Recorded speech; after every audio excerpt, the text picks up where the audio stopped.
Ya, mari kita lihat dalam Kisah Para Rasul, pasal ke-16 ayat 19 sampai 33. Tetapi ayat yang saya tekankan adalah ayat 25 sampai 27.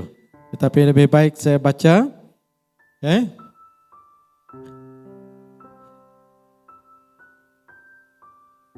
Kisah Para Rasul 16, ada di depan kita. Yaitu ayat ke-25 sampai ayat saya di sini ya. Supaya kita dapat nampak semua. Kisah Rasul pasal 16 ayat 19 sampai ayat 33. Ketika tuan-tuan perempuan itu melihat, ini adalah seorang pemimpin daripada dukun-dukun ya, bahwa harapan mereka akan mendapat penghasilan akan lenyap, mereka menangkap Rasul Paulus dan Silas, lalu menyeret mereka ke pasar untuk menghadap penguasa. Setelah mereka membawa keduanya menghadap pembesar-pembesar kota itu, berkatalah mereka, katanya, orang-orang ini mengacau kota kita ini karena mereka orang Yahudi dan mereka mengajarkan adat istiadat yang kita sebagai orang Rom ataupun Roma tidak boleh menerimanya atau menurutinya. Ayat 22, juga orang banyak bangkit menentang mereka, lalu pembesar-pembesar kota itu menyuruh mengoyakkan pakaian dari tubuh mereka dan mendera mereka. Setelah mereka berkali-kali didera, mereka dilemparkan ke dalam penjara. Kepala penjara diperintahkan untuk menjaga mereka dengan sungguh-sungguh ataupun dengan ketat sekali. Sesuai dengan perintah itu, kepala penjara memasukkan mereka ke ruang penjara yang paling tengah dan membelenggu ataupun mengikat kaki mereka dengan pasungan yang kuat. Tetapi kira-kira tengah malam, bila tengah malam, ya, Paulus dan Silas berdoa dan menyanyikan puji-pujian kepada Allah, dan orang-orang hukuman lain mendengarkan mereka yang berada di dalam rumah penjara itu. Akan tetapi terjadilah apa di sana? Gempa bumi yang hebat, sehingga sendi-sendi penjara itu goyah, dan seketika itu juga terbukalah semua pintu-pintu dan terlepaslah belenggu mereka semua. Ketika kepala penjara itu terjaga dari tidurnya dan melihat pintu-pintu terbuka, ia menghunus pedangnya hendak membunuh diri, karena ia menyangka bahwa orang-orang hukuman ataupun yang dipenjarakan itu telah melarikan diri. Tetapi Paulus berseru dengan suara yang nyaring, katanya, jangan celakakan dirimu, sebab kami semuanya masih ada di sini. Kepala penjara itu menyuruh membawa suluh, lalu berlari masuk dan dengan gemetar tersungkurlah ia di hadapan Paulus dan Silas. Ia menghantar mereka keluar sambil berkata, Tuan-tuan, apakah yang harus aku perbuat supaya aku selamat? Jawab mereka, percayalah kepada Tuhan Yesus Kristus dan engkau akan selamat, engkau dan seisi rumahmu. Lalu mereka memberitakan firman Tuhan kepadanya dan kepada semua orang yang ada di rumahnya. Pada jam itu juga kepala penjara itu membawa mereka dan membasuh bilur mereka ataupun luka mereka. Seketika itu juga ia dan keluarganya memberi diri untuk dibaptis. Jadi saudaraku dalam Tuhan, ya itu pembacaan kita.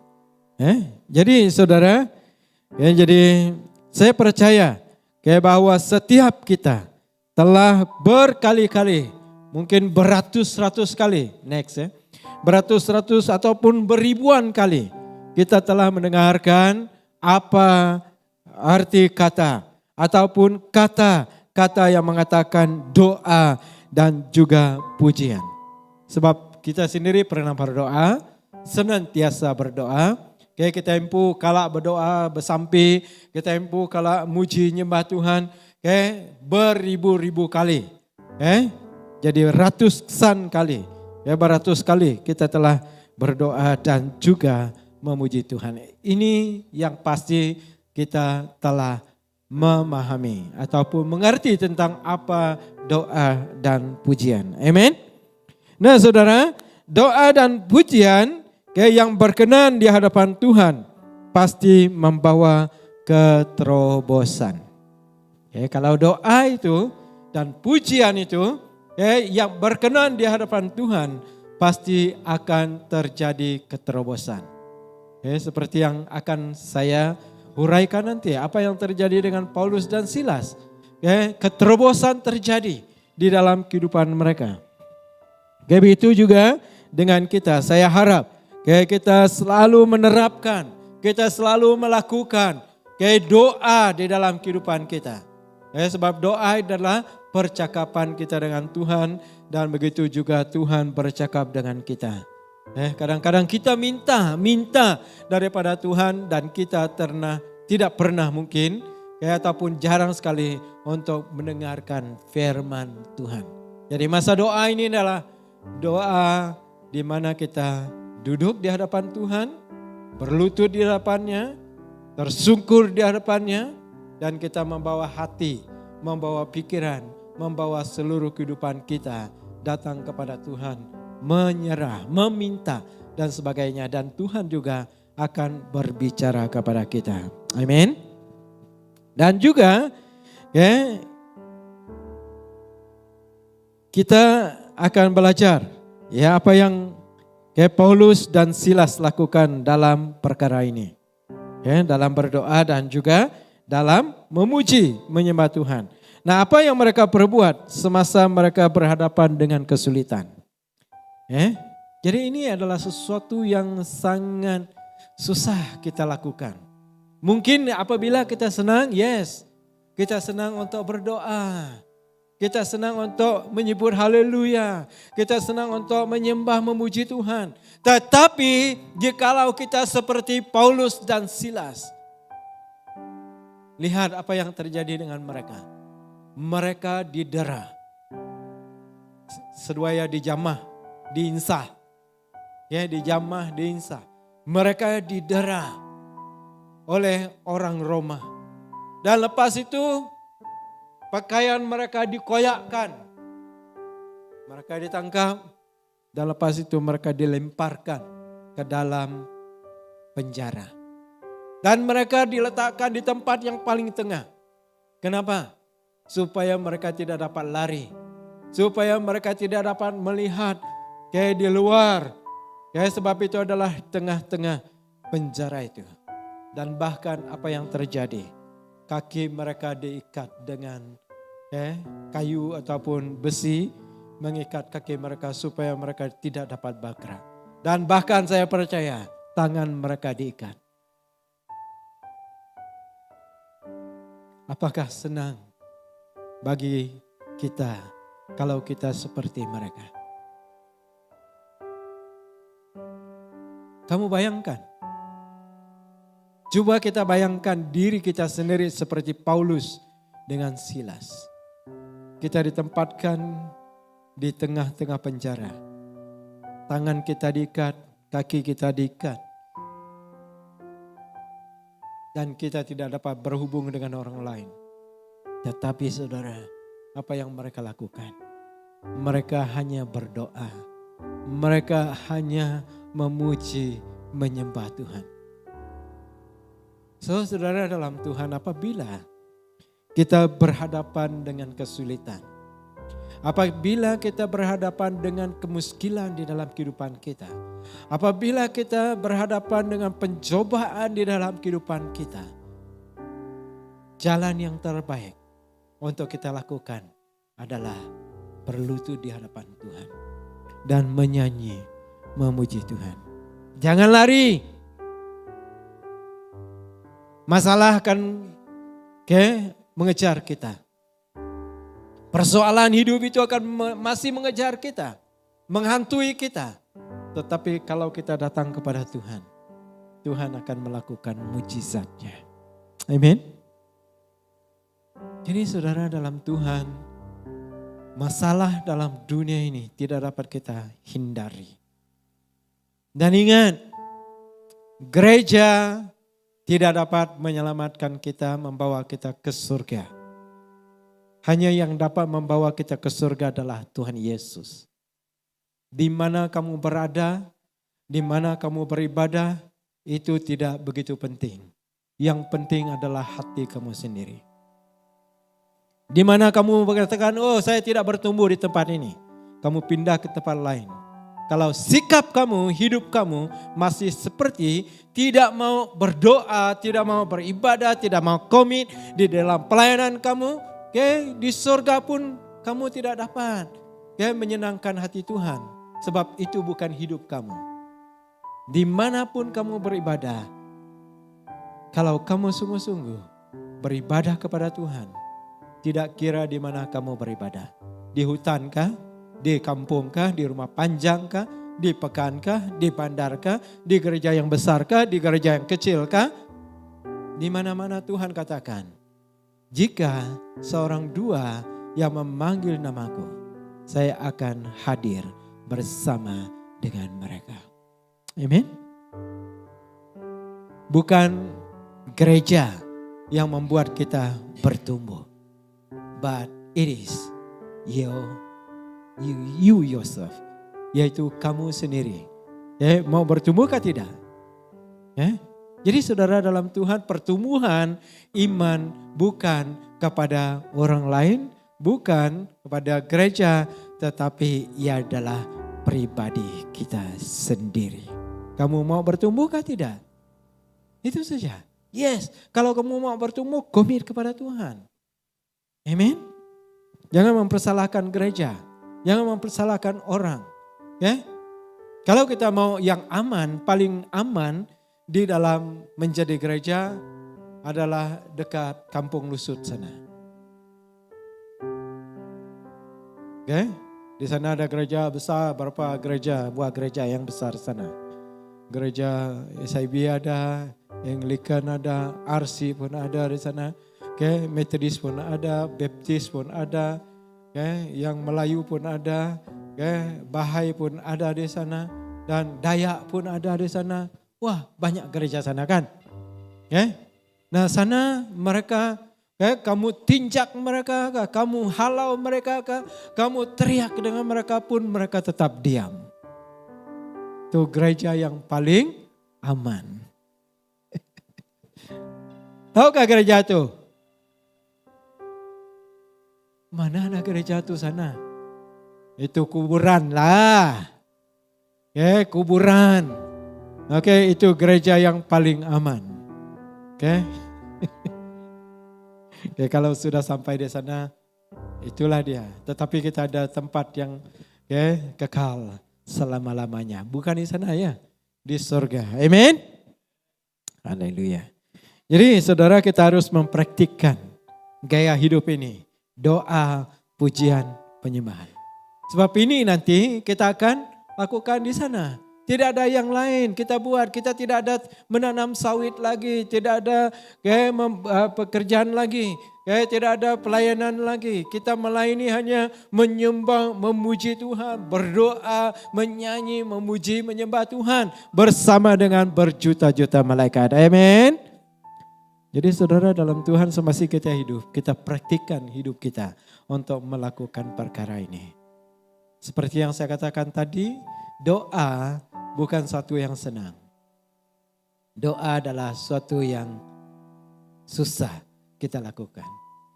Apabila mesbah doa, berapa saja yang pergi ikut mesbah doa. Walaupun secara online tidak banyak. Kadang-kadang tidak sampai 20 orang kami ikut mesbah doa. Tetapi ini saudaraku dasar. Doa adalah dasar. Dan selalu orang mengatakan doa adalah nafas. Tahu nafas? Coba kamu berhenti bernapas 2 menit. Mulai dari sekarang 1, 2, 3. 2 menit, jangan bernapas. Dapatkah? Saya pikir ada yang panas badan. Tidak tahan pastor. Kalau tidak cukup 2 menit, saya tambah 5 menit. Orang katakan doa itu nafas. Kalau tidak ada doa, mati, parai. Hati-hati ya kalau cakap dengan penan, kayan ke. Kalau kata parai itu padi. Kalau kita kata parai itu mati. Jadi tidak sama. Jadi saudaraku dalam Tuhan, doa adalah satu dasar yang sangat penting. Kalau kamu tidak dapat berdoa, bagaimana? Kalau kamu sendiri tidak pandai berdoa, bagaimana? So kita sebagai anak Tuhan, jemaat Tuhan, ini bukan yang saya suruh, tetapi Tuhan mengatakan supaya kita selalu berdoa, senantiasa berdoa. Kenapa Paulus mengajar supaya kita senantiasa berdoa? Itu penting dalam dia menghadapi cabaran, godaan, kesulitan dalam kehidupan dia. Yang dia hanya lakukan adalah DOA. Dialog orang benar ataupun dialog orang percaya dengan Allah. Jadi saudaraku dalam Tuhan, ya, yang pertama di sini, apa yang mereka perbuat dalam mereka menghadapi kesulitan. Yang pertama, mereka tetap bersukacita di dalam penderitaan. Ya ini juga susah. Kita katakan takkan ada sukacita kalau kita menderita. Tetapi Paulus sebagai seorang rasul, sebagai seorang penulis Alkitab, sebagai seorang yang dekat dengan Tuhan, dia bersukacita semasa dia berhadapan dengan kesulitan. Jadi ini saudaraku adalah cara bagaimana kita mendapat kemenangan. Apabila di dalam kesusahan, di dalam keperitan, di dalam pencobaan, di dalam penderitaan, yang harus kita lakukan adalah bersukacita. Yaitu memuji, menyembah Tuhan. Nah kita lihat di sana 1 Tesalonika pasal 5 ayat yang ke-16 ya. Kita sama baca 1, 2, 3. Bersukacitalah senantiasa. Bersukacitalah senantiasa semampai gagah. Tajapan kita dalam penusah, dalam pemerintah, dalam penyakit. Kita selalu bersukacita, selalu gagah. Gagah kita dalam Tuhan, selalu gagah kita. Dan selalu bergembira.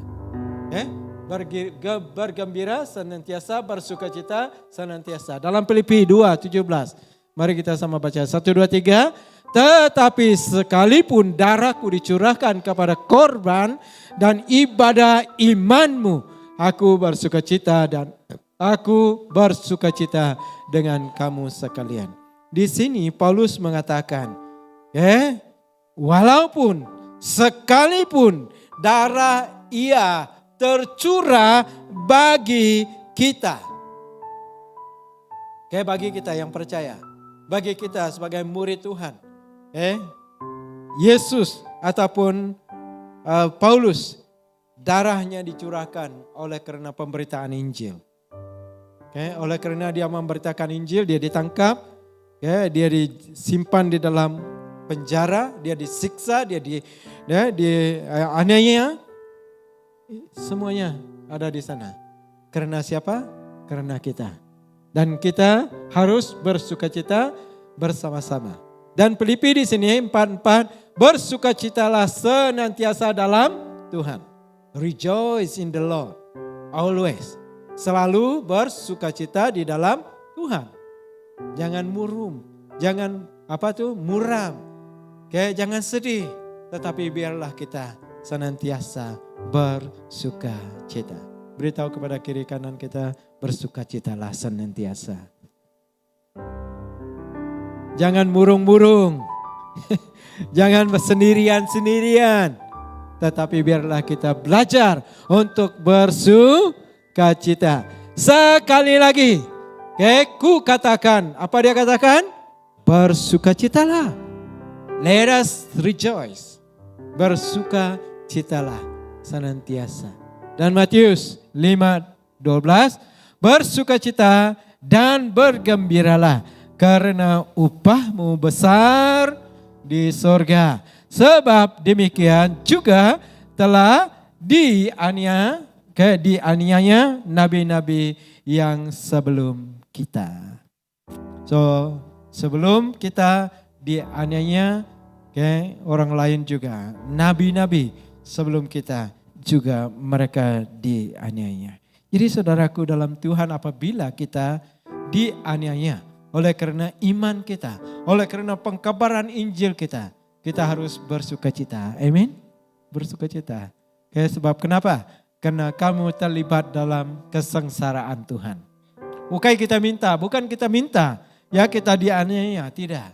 Sekiranya kita dianiaya, kita dikelese, dipelecehkan oleh orang lain, kita ditolak, kita dikhianati dan sebagainya, difitnah di dalam kita memberitakan Injil.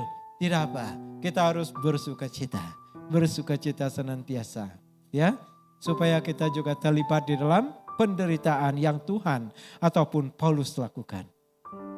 Tetapi Tuhan tidak akan membiarkan kita sendirian. Tuhan akan bersama dengan kita. Jadi saudara dalam Tuhan, pertanyaan saya, jikalau kita mengalami seperti apa yang terjadi dengan Paulus dan Silas, apakah saudara masih dapat bersukacita? Nanti semua kita ngasai kau tai, ti diasai ke Paulus ngau Silas. Apakah kita lagi gagati, lantang hati, tahukah kita bersungut ataupun kita meninggalkan iman kita? Makanya kita harus belajar bersukacita. Dan yang kedua, apa yang mereka lakukan di dalam penderitaan? Mereka tetap berdoa dalam segala keadaan. Berdoa. Seperti yang saya katakan tadi, kita belajar untuk berdoa. Kalau kita tidak belajar, bila lagi? Kamu takkan suruh orang lain belajar. Ataupun suruh orang lain untuk berdoa. Kamu sendiri juga harus belajar untuk berdoa. Jadi di dalam keluarga, praktikkan doa. Anak kita, cucu kita, Hana, umur dia baru setahun 4 bulan, 3 bulan. Tetapi kita mempraktikkan dia, mengajar dia untuk berdoa begini. Let us pray, you hold your hand like this. Dia tahu. Dia sudah belajar untuk berdoa. Umur 1 tahun. So kita berapa tahun sudah? 30 tahun, 40 tahun, 50 tahun yang ada, dekat 60 tahun pun ada. Ataupun lebih daripada 60 tahun pun ada. So kalau kita tidak berdoa hari ini, bila lagi? Jadi saudara dalam Tuhan jangan buang waktu kamu untuk tidak berdoa. Saudara, kalau saya tidak melayani satu hari nanti, kalau saya tidak dapat bergerak, so what I do adalah berdoa. Saya berdoa, mendoakan negara, mendoakan kota, negeri, mendoakan jemaat Tuhan, pastor-pastor, hamba-hamba Tuhan, missionary, saya doakan mereka. Sebab itu saja yang saya mampu lakukan. Tetapi pada waktu ini juga kita terus berdoa. Maksud saya, kalau kita tidak dapat melakukan hal yang lain, sekurang-kurangnya kita berdoa. Duduk di rumah, kita tidak bekerja lagi. Masa itu kita sudah retired. So kita berdoa untuk negara, untuk kota, untuk negeri, untuk para hamba-hamba Tuhan, pekerja-pekerja penuh masa. Kita doakan untuk jemaat Tuhan dimanapun berada, supaya mereka dilindungi daripada bahaya dan sebagainya. Amin. Kita tidak dapat salurkan apa-apa, tetapi kita dapat berdoa. Itu adalah sesuatu yang sangat berharga di hadapan Tuhan. Mereka tetap berdoa. Jadi dalam Filipi, bukan Filipi. Kita lihat di dalam Efesus pasal 6 ayat 18. Tidak ada di sana. Dalam Efesus pasal 6 ayat 18. Dalam segala hal, dalam segala doa dan permohonan, berdoalah setiap waktu di dalam roh dan berjaga-jagalah di dalam doamu itu dengan permohonan yang tidak putus-putus untuk segala orang-orang kudus. Nah, Efesus 6:18 di sini mengatakan dalam segala doa. Dan permohonan. Nah, di sini saudaraku, Paulus menggunakan beberapa contoh ataupun beberapa jenis doa yang dia katakan ataupun yang dia gunakan.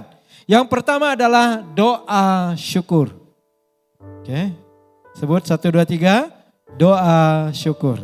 Jadi doa syukur ini adalah dia mengatakan syukur Tuhan karena saya berada di penjara ini. Mungkin dia kata begitu. Syukur Tuhan, walaupun saya di penjara, walaupun saya dianiaya, saya dipukul, tetapi saya dapat masih hidup. Bersyukur Tuhan. Mungkin dia begitu. Nah di dalam kehidupan kita juga sama. Apabila kita terkena pencobaan, dalam penghidup kita kena penguji, kita juga harus bersyukur. Terima kasih Tuhan karena apa yang terjadi dalam kehidupan kami. Engkau tidak akan pernah meninggalkan kami. Kami percaya Tuhan Engkau memimpin, Engkau menyertai, Engkau juga yang memberi kekuatan, kemampuan bagi kami untuk kami mengatasi pencobaan ini. Kami bersyukur Tuhan. Amin. Itu kata ucapan syukur ataupun doa syukur. Jadi di sini saudaraku, Paulus sering mengucap syukur kepada Tuhan ketika dia berdoa. Dia berdoa untuk gereja-gereja. Seperti di Filipi pasal 1 ayat 3 sampai ayat ke-5. Doa syukur itu menunjukkan rasa terima kasih Paulus kepada Tuhan atas kepercayaan mereka. Selain daripada ucap syukur atas keselamatan dia sendiri, dia juga mengucap syukur atas iman jemaat di Filipi. Dan yang kedua di sana adalah jenis yang kedua, yaitu doa permohonan. Ini doa permohonan yang biasa kita lakukan. Ya Tuhan, kami mohon Engkau memberikan ini kepada kami, memberikan anak, memberikan pekerja yang baik, memberikan kesehatan, memberikan kesembuhan dan sebagainya. Itu doa permohonan. Kita memohon daripada Tuhan apa yang kita inginkan. Itu doa permohonan. Ya, seperti yang dilakukan Paulus dalam Filipi pasal 1 ayat 1 sampai 26, nanti kamu baca itu. Tetapi ada dalam ayat 25 sana ya. Kamu boleh baca dari ayat 12 sampai ayat yang ke-26. Tetapi saya hanya ambil satu saja tentang doa permohonan ini. Doa permohonan yaitu saat Paulus memohon kepada Tuhan untuk keperluan dan perlindungan saudara-saudaranya serta untuk pelayanan Injil di Filipi. Di sini kita lihat ayat 25, Dan dalam keyakinan ini, tahulah aku akan tinggal dan akan bersama-sama lagi dengan kamu supaya kamu makin maju dan bersukacita di dalam iman. Ini adalah kerinduan dia. Supaya suatu hari nanti dia akan bersama-sama dengan mereka di gereja Filipi, supaya mereka tetap bertumbuh, supaya mereka tetap maju, supaya mereka bersukacita di dalam iman. Ini sebelum dia pergi ke gereja di Filipi. Jadi doa dia mohon Tuhan memberikan dia waktu untuk melawat mereka. Oke? Dan yang ketiga, yaitu jenis doa yang ketiga adalah doa dalam kuasa Roh Kudus. Ya, doa di dalam kuasa Roh Kudus. Nah, kita lihat ini kan di dalam Efesus pasal 6 ayat 18 tadi, di dalam segala doa dan permohonan berdoalah setiap waktu. Bila? Setiap waktu. Sebut 1, 2, 3. Setiap waktu. Oke, dalam roh. Dan berjaga-jaga di dalam doamu itu dengan permohonan yang tidak putus-putus. Oke, untuk segala orang kudus. Nah, itulah yang saya katakan tadi. Apabila kita tidak dapat melayani kayak di mimbar ataupun di mana saja, kayak yang penting kita berdoa untuk orang-orang kudus. Oke, kamu akan diberkati. Sebab itu adalah firman Tuhan, yaitu dalam segala doa dan permohonan berdoa setiap waktu dan jangan putus-putus. Minta Tuhan memberkati mereka. Minta Tuhan memberkati pelayanan, pekerjaan, keluarga dan semuanya. Supaya Tuhan memberikan itu kepada mereka. Dan doa di dalam Roh Kudus ini adalah mengikut pimpinan Roh. Kalau Tuhan berbicara kepada kita, berdoalah waktu ini. Berdoalah untuk Siano. Mungkin Tuhan berbicara kepada kamu. Kadang-kadang saudaraku ada Tuhan berbicara kepada kita. Dan kita akan, dia mengatakan, ya pastor ataupun Siano, doakan Siano. Nah, masa itu kita berdoa. Kadang-kadang itu terjadi. Kadang-kadang itu terjadi. Dia mengatakan dalam pikiran kita, dalam hati kita, kita berdoa dan dia rasa lega. Dan dia rasa dibebaskan. Kalau dia sakit, mungkin dia ataupun dia disembuhkan. Bukan mungkin, dia akan disembuhkan. Mungkin dia dalam masalah, dia akan dilepaskan. Jadi saudaraku, kalau kita berdoa mengikut pimpinan Roh, doa kita itu tidak akan salah. Dia akan pasti kena. Orang yang didoakan itu pasti dibebaskan. Amin. Jadi makanya kita harus peka dengan pimpinan Roh ataupun peka dengan apa yang Tuhan bisikan di dalam hati ataupun telinga roh kita. Dan kita mengambil waktu untuk berdoa. Jadi saudara, next. Apa yang terjadi? Apa yang terjadi? Apabila mereka berdoa di dalam kesulitan ini. Walaupun dalam kesulitan, Paulus dan Silas tetap satu lagi. Mereka menyanyi, memuji, menyembah Tuhan di dalam penjara. Bukan di gereja, bukan juga di rumah mereka. Bukan di bawah ekon. Mereka memuji, menyembah Tuhan di dalam keperitan, di dalam penderitaan, di dalam kesakitan. Tetapi mereka dapat berdoa dan juga dapat menyanyi. Ayat 25. Tetapi kira-kira tengah malam Paulus dan Silas berdoa dan menyanyikan puji-pujian kepada Allah. Dan orang-orang hukuman lain juga mendengar. Maksudnya suara mereka ini besar. Mereka memuji Tuhan dengan suara yang kedengaran. Amin. Mungkin mereka teriak, haleluya Tuhan, puji Tuhan. Apa yang mereka katalah. Ya, mungkin mereka bernyanyi, segala puji syukur. Ya, mereka bersyukur kepada Tuhan di dalam penjara. Dapatkah kita bersyukur di dalam keadaan seperti itu? Tetapi ini mengajar kita supaya kita bersyukur dalam segala hal. Maksud dia dalam segala hal ini bukan hanya senang, tetapi dalam kesakitan, dalam susah, dalam kita senang, dalam kita sehat, kita tetap bersyukur. Memuji menyembah Tuhan. Jadi apa yang terjadi? Next. Apa yang terjadi saudaraku? Setelah mereka ataupun semasa mereka memuji menyembah Tuhan. Yang pertama tadi mereka berdoa. Selepas itu mereka memuji menyembah Tuhan. Dan apa resultnya? Apa yang terjadi? Jadi saudaraku, apa yang terjadi adalah gempa bumi terjadi. Tengok, keterobosan terjadi. Makanya apabila kita berhadapan dengan masalah, berhadapan dengan pencobaan di dalam kehidupan kita, seperti yang saya katakan tadi, lebih baik kita berdoa. Lebih baik kita memuji, menyembah Tuhan. Dan akan terjadi gempa bumi.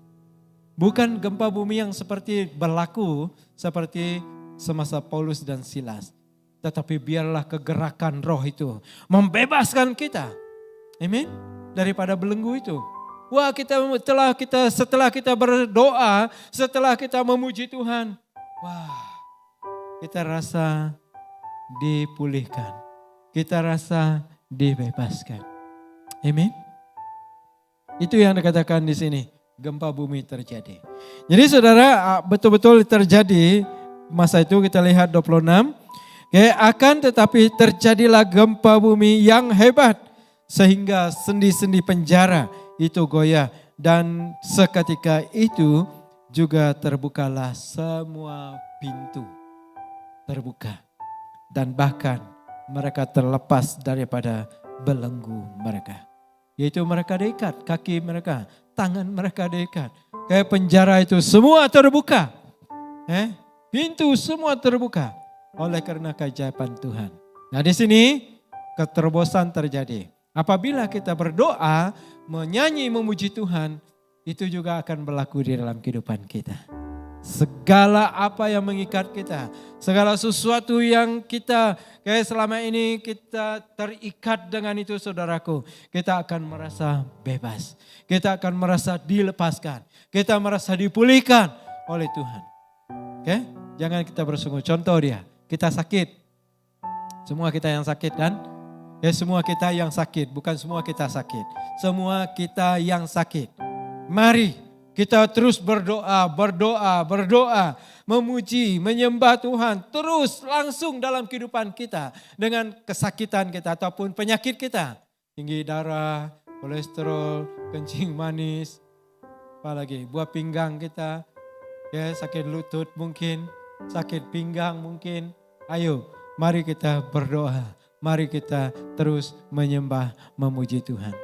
Ataupun masalah bisnis kita, masalah pekerjaan kita, masalah persekolahan kita. So, apa yang kita buat? Kita lakukan dua perkara ini. Yaitu berdoa dan memuji, menyembah Tuhan. Amin. Lakukan dua perkara ini. Dan kita akan mengalami mujizat Tuhan. Yaitu keterobosan.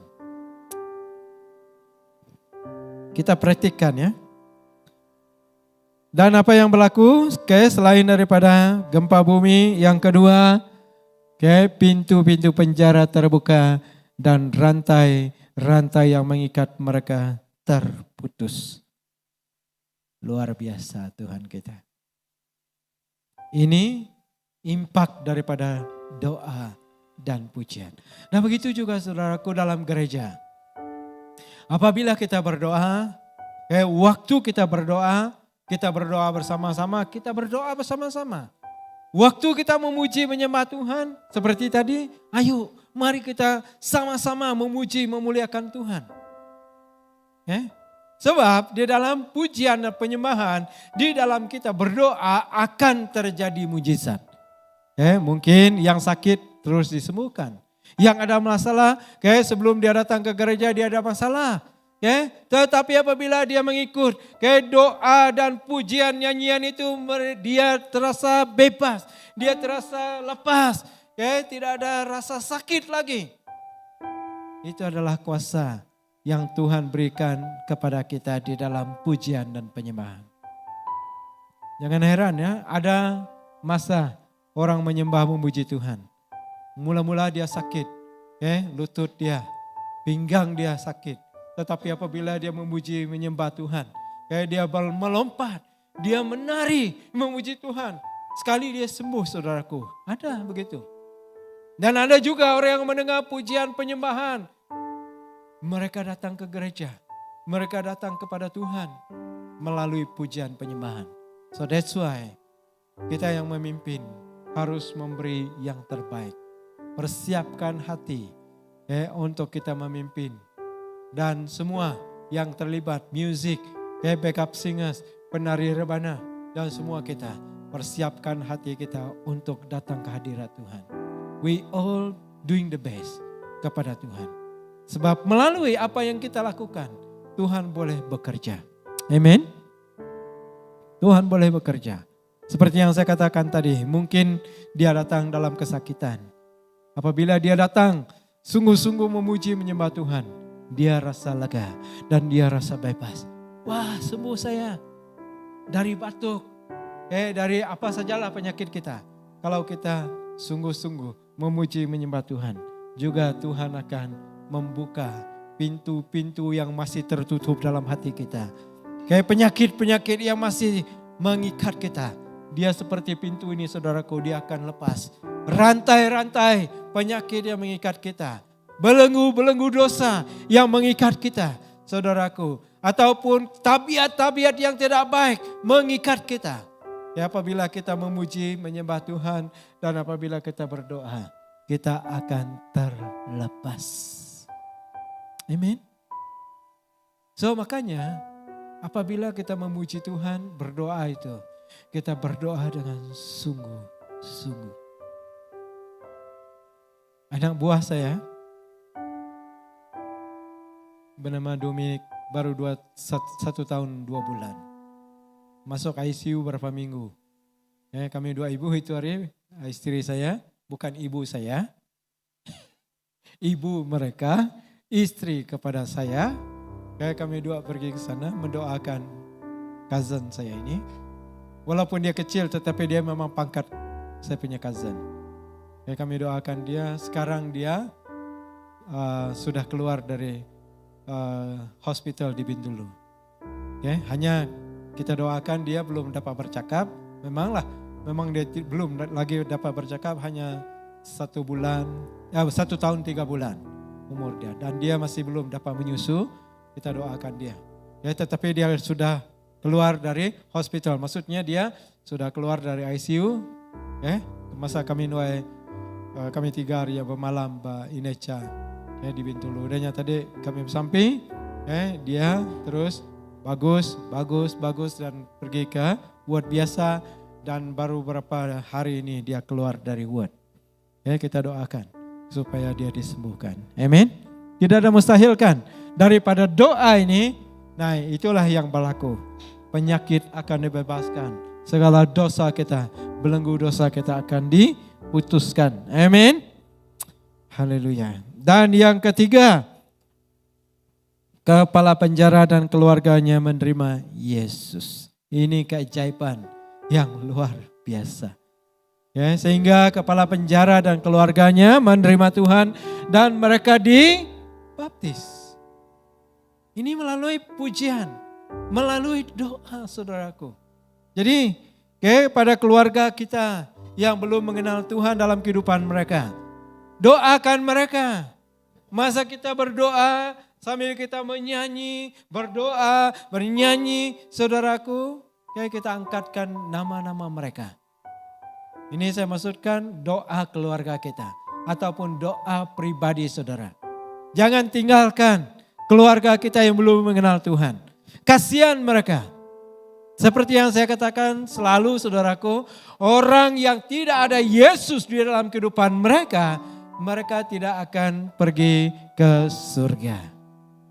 Mereka akan berhadapan dengan penghukuman. Maukah kita melihat orang yang kita cintai, orang yang kita kasihi masuk ke dalam penghukuman, yaitu neraka? Saya tidak sanggup saudaraku. Makanya saya berdoa supaya setiap keluarga saya, mereka diselamatkan. Mereka diselamatkan. Menerima Yesus di dalam kehidupan mereka. Percaya akan Yesus. Mengaku Yesus sebagai Tuhan Juru Selamat dalam kehidupan mereka. Amin. Sebab hanya itu saja yang dapat membebaskan kita daripada hukuman kekal dalam api neraka. Yaitu kunci dia adalah menerima Yesus sebagai Tuhan Juru Selamat dalam kehidupan mereka. Amin. Makanya ini penting supaya mereka diselamatkan. Dan setelah kita diselamatkan, jangan kita mementingkan diri kita sendiri. Kita sudah selamat. Kita sudah yakin. Kalau kita tetap berpegang pada iman kita, firman Tuhan mengatakan itu adalah keyakinan kita. Kita telah dimeteraikan dengan Roh Kudus Tuhan, dengan darah Yesus. Seperti yang kita lakukan tadi, darah Yesus yang memeteraikan kita menjadi anak-anaknya. Apabila kita dimeteraikan, dicop oleh Roh Tuhan, kita pasti kita mati, kita kembali kepada Bapa. Amin. Tetapi kalau ada pengakuan pada Yesus, mereka akan dihukum kekal selama-lamanya. Untuk kesimpulan, kita yang mau mengalami keterobosan dalam pribadi, dalam keluarga, pekerjaan, bisnis, persekolahan dan sebagainya, kita harus terus-menerus berdoa, memuji, menyembah Tuhan sepanjang umur kita.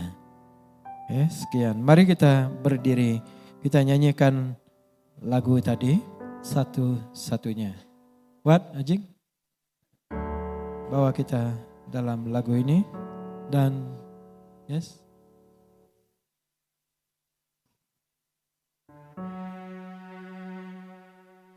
Lagu satu-satunya. Music. Ajin kan?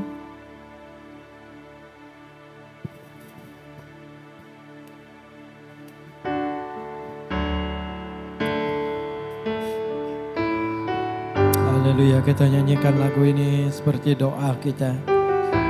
Kita angkatkan dengan sungguh-sungguh. Dan sambil itu kita berdoa saudaraku. Mari kita datang kepada Tuhan dengan doa dan pujian.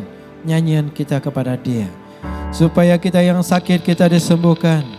Yang ada masalah kita yakin percaya kita akan dibebaskan. Dan kita angkatkan nyanyian ini dengan sungguh-sungguh daripada dalam hati kita. Katakan kepada Tuhan, Engkau Tuhan kami yang setia. Janjimu selalu yang terbaik. Kayak Engkau Tuhan menjadi sandaran kehidupan kita. Dan aku hanya percaya dan berharap kepada Engkau Tuhan. Kita nyanyikan lagu ini. Haleluya Jesus. Oh ya haleluya.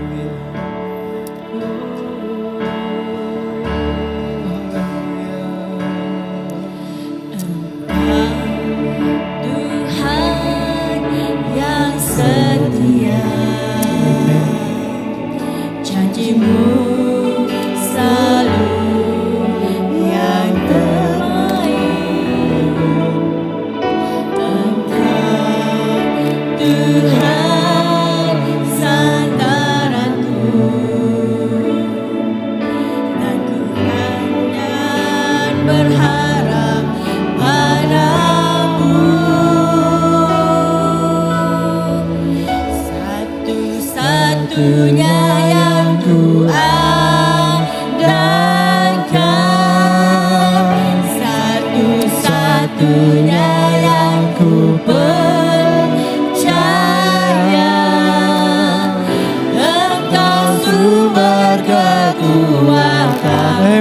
Tuhan.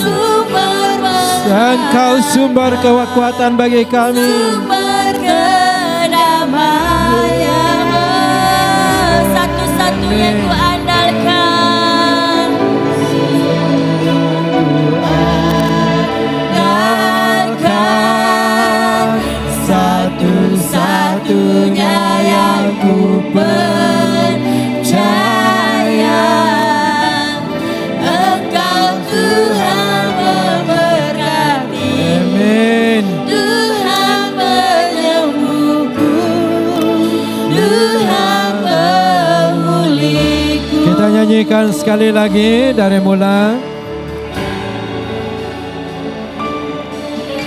Engkau Tuhan yang setia. Yes Tuhan, Engkau adalah Allah kami yang setia. Ya Bapa, berkati kami Tuhan.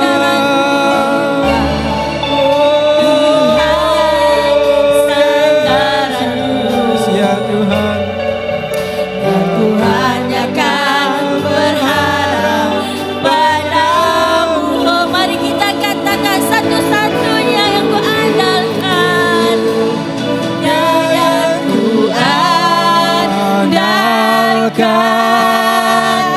satu-satunya yang ku percaya. ya Tuhan. Engkau sumber kekuatan, sumber pengharapan, sumber kedamaian. Satu-satunya yang ku andalkan. Mari kita nyanyikan dengan sungguh-sungguh. Yesus adalah satu-satunya harapan kita, pemulihan kita. Oh, yes, Lord. Engkau Tuhan memberkati, Tuhan penyembuhku, Tuhan pemulih. Satu-satunya. Engkau Tuhan Yes, Lord. Yes, Tuhan. Hanya Engkau yang tempat kami andalkan. Kami percaya, kami yakin Engkau membebaskan kami. Engkau akan menyembuhkan kami daripada sakit penyakit kami, daripada masalah kami. Oh Yesus, bebaskan kami, bebaskan kami, lepaskan kami, pulihkan kami. Anak-Mu Tuhan, haleluya. Sembuhkan kami, yang sakit bebaskan kami, yang ada masalah bebaskan kami Bapa. Kami percaya, kami yakin Engkau Tuhan, Engkau Tuhan, Engkau Allah menyembuhkan. Sekali lagi, satu-satunya. Satunya yang Amin Tuhan. Tempat kami berandalkan. Satu-satunya yang ku percaya. Yes Lord, haleluya. Engkau sumber kekuatan, sumber pengharapan, sumber Oh yes Tuhan. Haleluya, haleluya. Jesus, Jesus, yang sakit sembuh dalam nama Yesus. satunya yang ku percaya. Haleluya. Engkau Tuhan memberkati, Tuhan menyembuhku, Tuhan pemulihku. Engkau Tuhan memberkati. Engkau Tuhan memberkati, Tuhan menyembuhkan, Tuhan memulihkan. Engkau Tuhan memberkati. Yes Lord, bless all the church members of of the church, Father God, I pray. Jesus, berkati mereka, sembuhkan mereka, kuatkan mereka, bebaskan mereka, pulihkan mereka Tuhan, dalam nama Yesus, supaya kami yang sakit, kami menerima kesembuhan, kami yang ada masalah, kami dibebaskan, kami dipulihkan, kami dikuatkan, kami diangkatkan, diberkati Tuhan di dalam kehidupan kami Bapa. Oh, haleluya. Haleluya. Haleluya.